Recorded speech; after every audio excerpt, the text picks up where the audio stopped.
One of the biggest indicators of an amateur recording is poorly recorded and poorly mixed vocals. So in this video, I'm going to give you some hints and tips for getting professional sounding vocals right here in GarageBand on iOS on your iPhone or your iPad. So let's go.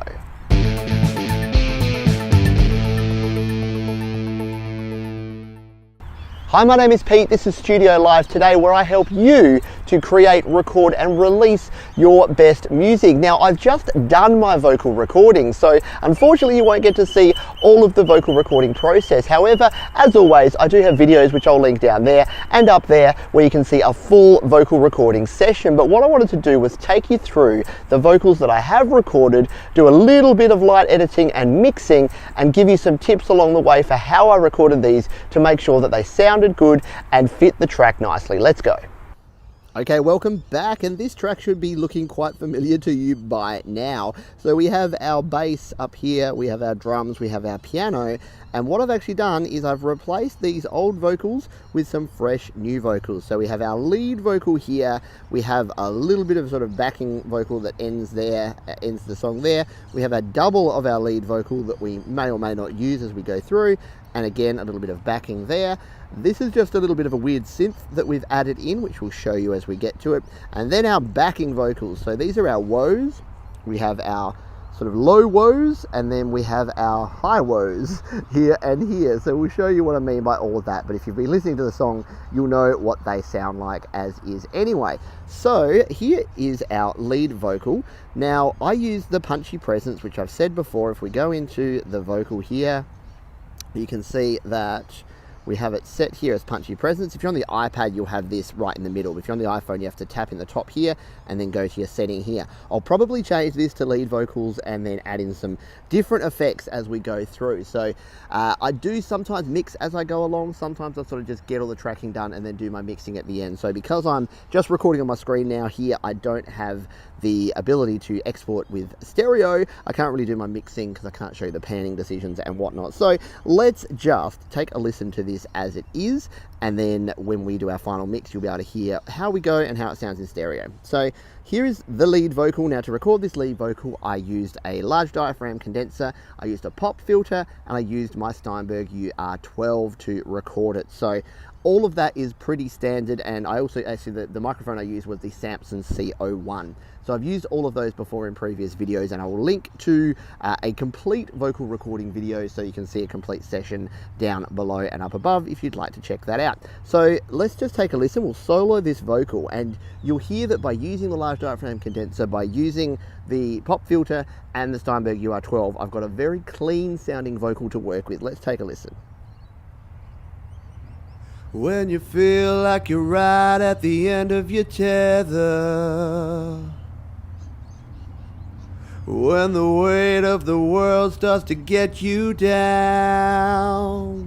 So there you go, it's very clean at the moment. If we go into what our punchy presence actually does, all that's on here is the compressor, there's a little bit of EQ, a little bit of ambience. So we'll be changing that as we go through, but for now, I'm just going to leave it with those settings because it just gives the vocal that nice clean feel so that we can get our balancing and our levels right. And then in upcoming videos, we'll go through and change that around. Now, the other vocals that I recorded here, I did a double of this. So let's just come down to here where a section where the chorus is kicking in, and I'll play what the doubled vocal sounds like.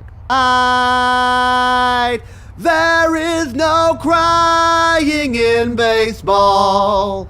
It's something that you just gotta know. There is no cry. So there you go, during that chorus, there is no crying in baseball. The doubled vocal, it won't sit at the same volume, but I'll just have that sitting underneath, and I need to trim this out because I don't want it to be playing along with all of the different sections. So what about our backing vocals, you may ask? Now, I've recorded 4 sets of backing vocals, which did take a little while, and they are all separate recordings, and I can't stress this enough. The biggest tip that I give people that are just starting out, they're like, oh, can't I just record, the one part and then double it and just sort of shift it left and right? Well, all that's going to do is increase the volume. If you have the exact same part, it's going to just increase the volume because you're hitting every note exactly the same. There's actually no point doing that. A technique that a lot of people use, or say they use, is to delay one by a small amount. So you would grab one of these and just sort of shift it slightly out, and then that would delay it, and that would give you sort of like a stereo delay effect and make it sound like it's two different voices. I don't think that sounds particularly good either. So my strong recommendation is to just record it twice. So if I come in here, let's have a listen to these backing vocals just soloed. Actually, I'll unsolo my lead vocals and take a listen to these. Hello, Optimizing Performance. It's good to see you. My friend Optimizing Performance there.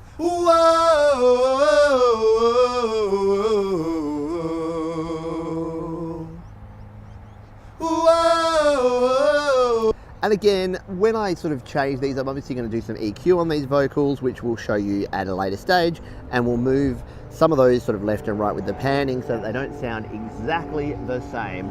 Yes, we have a small aircraft going overhead at the moment. That's not in my track, although maybe it should be. Maybe I need to record that.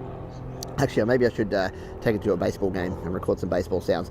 Anyway, then we bring in our high sort of vocal for the second part of these, which sound like this.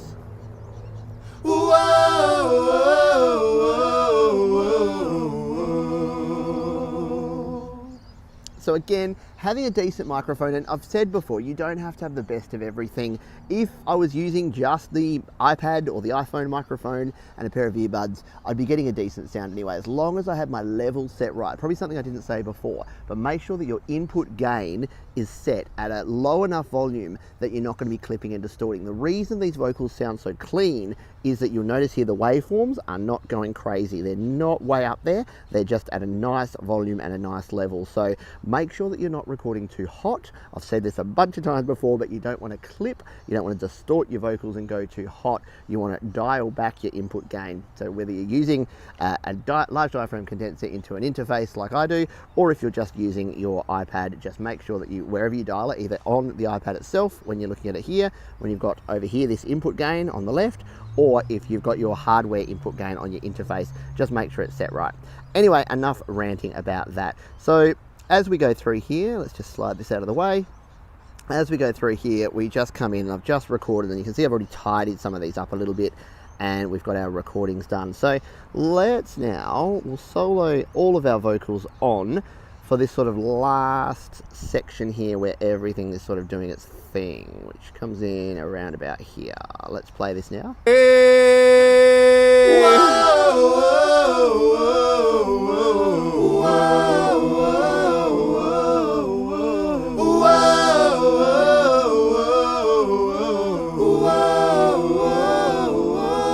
So there you go, you've got that sort of, what did I call it before, like the row your boat, that they're doing it in a round where it's sort of going back and forth, it's ping-ponging back, and I think that sounds really good there at the end. So that is the vocal sound that we have so far. So I think it's coming along nicely. Let me know what you think of this. I'll now unsolo all of these, and what I'll do, I've still got the guitars to go, and they're muted down here, but we're getting closer. I did want to show you, I've added in this little synth sound here. So I'll just preview this section where the synth comes in, and you'll hear what this does. I'll turn it up and then I'll turn it back down in the mix.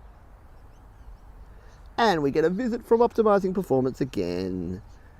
Did I mention that on the iPhone you get this quite often? Yes, I'm starting to push my little iPhone 6s Plus to the limit, so we're going to get these sort of things, but that's all right. They're going pretty quickly because it's already just done a big optimize, so let's see how it goes. Is it happy? Now it's 10 years on and I'm feeling better. So there you can hear, you just got that ooh, that alarm kind of siren sound. And I think when I record my guitar, yeah, Bird, I like it too. I think when I record my guitar, I'm going to do a similar thing on a lead guitar to just sort of match that do. Anyway, so what I'm going to do now is I'm going to finish up here, and I'll go out by playing the track as it is. So we have bass, we have drums, we have piano, we have some very roughly mixed vocals and backing vocals, and this little synth pad on here. So here it is in its current form. We've got one day to go. Here is baseball minus guitars. We'll record the guitars in the next video, hopefully, and then we'll be in our mixing and mastering phase. So here it is, baseball by me.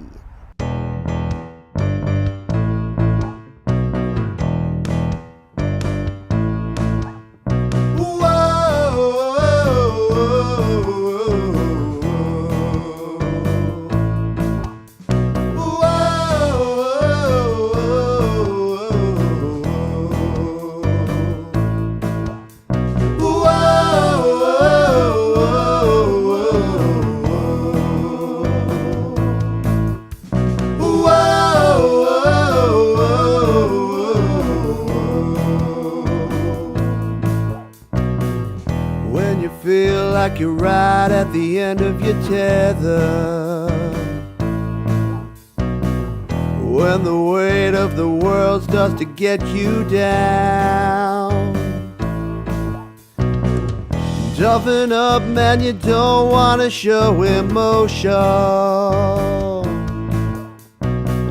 Suck it up, look away, don't make a sound. Hey princess, what's that in your eye? You're feeling numb and wonder why. There is no crying in baseball. It's something that you just gotta know. There is no crying in baseball. 'Cause if you cry in baseball or in life, don't let it show.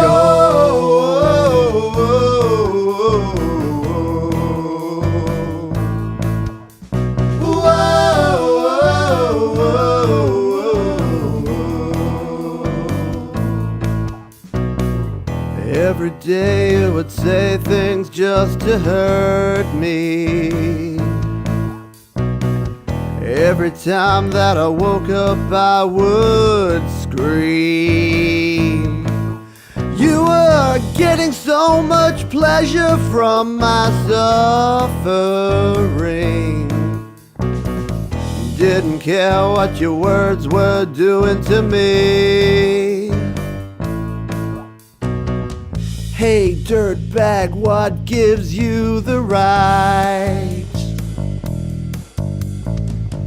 It's hard to lose when you don't even choose to fight. There is no crying in baseball. It's something that you just gotta know. There is no crying in baseball. 'Cause if you cry in baseball or in life,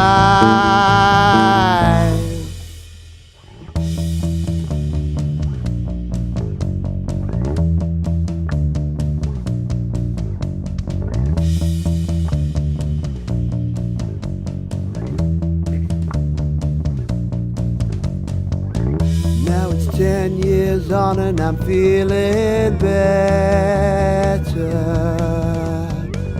I survived all the words that you gave to me. How is life now? I hear that you are struggling. Karma is a dish best served ice cold.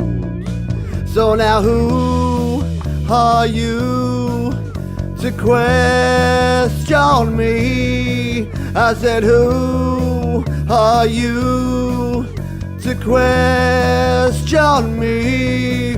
I said, who are you to question me?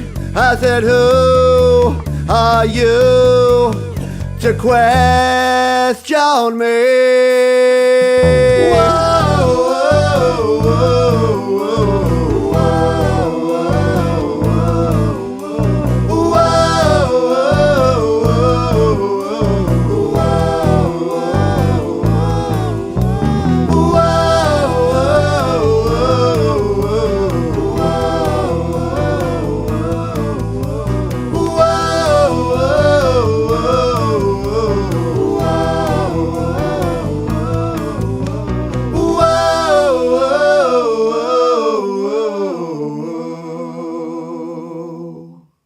And there you have it. What do you think? Let me know what you think of these vocals, and if you have any tips for how I should be editing and mixing these vocals for my final mix, which is only one day away. Thanks again for watching. If you've got comments, questions or suggestions, leave those down below and I'll see you on the next video. Thank you once again for watching. If you would like to watch some more videos, there are 2 links right down below. You can also subscribe by clicking on the Studio Live Today icon, or you can head over to studiolivetoday.com for more audio goodness.